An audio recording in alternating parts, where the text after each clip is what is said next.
Sana di siya fan dito. Di na sana ako magko-confess, kaya lang may nangyari kasi kagabi na need ko ng advice. Nakadorm ako dito sa Manila. Sa hotel kasi ako nag-work as housekeeping. Tatlo kaming magkakasama sa room na pang-apatan. Yung isa sa MUA nag-work, yung eco-confess ko basta sa makapagal siya nag-work, di ko nasabihin kung saan. Hard lesbian butch here. Basta halata naman agad yung sa itsura ko. Trabaho-bahay lang talaga style ko. Pagka-uwi ko, maliligo ako, tapos matutulog na. Sa baba ng double deck ako, si girl na may mahiwagang trabaho sa taas ko, tapos si MOA girl sa kabilang double deck. Magkakaibigan naman kami. Kaya lang sa shift ko, bihira ako makabanding sa kanila.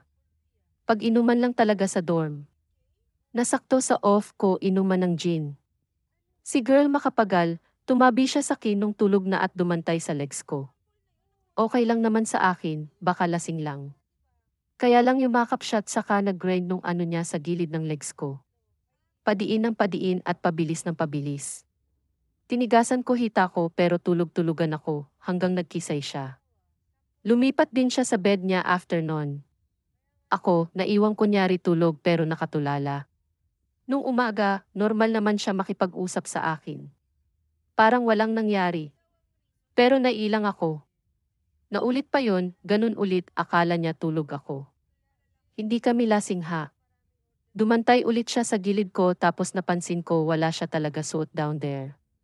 Kaya damang-dama ko sa balat ko. Mas intense, napakapit talaga ako sa unan. Tapos ganun ulit. Iiwanan niya akong malagkitlol.